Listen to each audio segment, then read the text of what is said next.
আসসালামু আলাইকুম ওয়া রাহমাতুল্লাহি ওয়া বারাকাতুহু।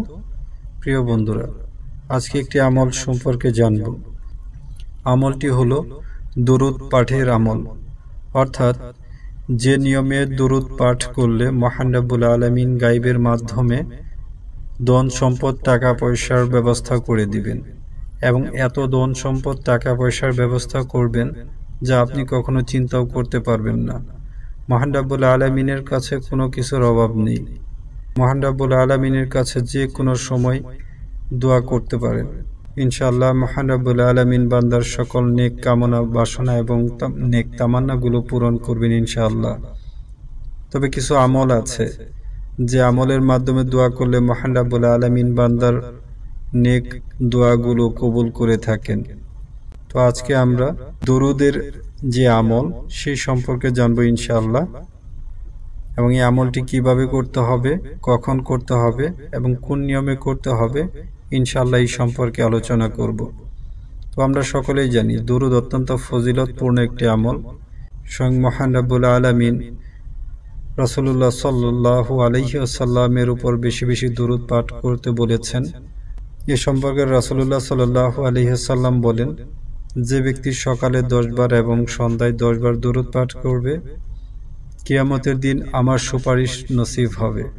এছাড়া তিনি আরও বলেন, কিয়ামতের দিন ওই ব্যক্তি আমার সবচেয়ে নিকটতম হবে যে ব্যক্তি বেশি বেশি দরুদ পাঠ করবে। দরুদ অত্যন্ত ফজিলতপূর্ণ একটি আমল।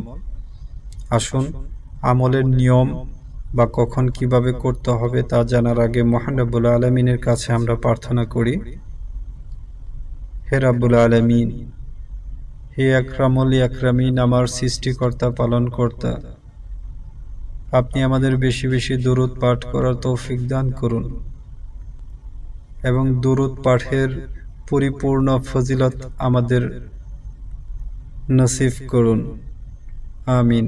প্রিয় বন্ধুরা, তাহলে আসুন জেনে নিই আমলটি কখন এবং কিভাবে করতে হবে। যে কোনো আমলের পূর্ব শর্ত হলো পরিপূর্ণ বিশ্বাস এবং ইখলাসের সাথে আমলটি করতে হবে, এবং যে কোনো আমলের জন্য অবশ্যই পাক পবিত্র হয়ে করতে হবে। সেক্ষেত্রে পবিত্রতার জন্য প্রথমে উজু করে নিতে হবে। উজু করার পর আপনি এই আমলটি যেখানে করবেন, অর্থাৎ যে স্থানে করবেন, সেই স্থানটি যেন পরিষ্কার পরিচ্ছন্ন এবং পবিত্র থাকে এমন একটি স্থান নির্ধারণ করতে হবে। সেটা আপনি যেখানেই করুন। দরুদ পাঠের পূর্বে এই আমলের দোয়া রয়েছে, সেই দোয়াটি পাঠ করতে হবে। প্রথমে আউযু বিল্লাহি মিনাশ শাইতানির রাজিম, এটি 13 বার পাঠ করতে হবে। এরপর বিসমিল্লাহির রহমানির রহিম 99 বার পাঠ করতে হবে। এরপর বিসমিল্লাহির রহমানির রহিম 99 বার পাঠ করতে হবে।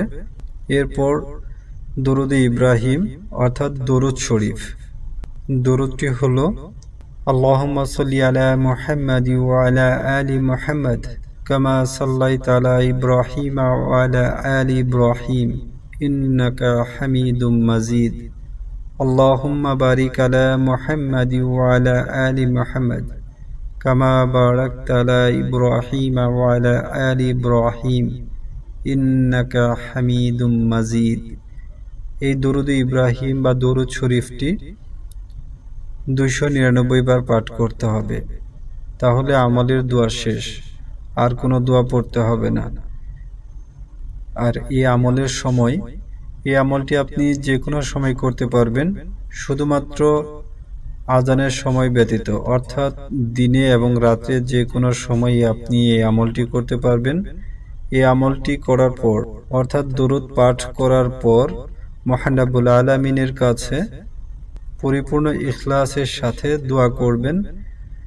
ইনশাআল্লাহ মহান রব্বুল আলামিন আপনার সকল নেক তামান্নাগুলো পূরণ করবেন এবং গায়বের মাধ্যমে ধন সম্পদ টাকা পয়সার ব্যবস্থা করে দিবেন, এবং এত ধন সম্পদ টাকা পয়সা দিবেন যেটা আপনি কখনো চিন্তাও করতে পারবেন না। ইনশাআল্লাহ মহান রব্বুল আলামিন পরিপূর্ণ ইখলাসের সাথেই আমলটি করার তৌফিক দান করুন, আমিন। আসসালামু আলাইকুম ওয়া রাহমাতুল্লাহি ওয়া বারাকাতুহু।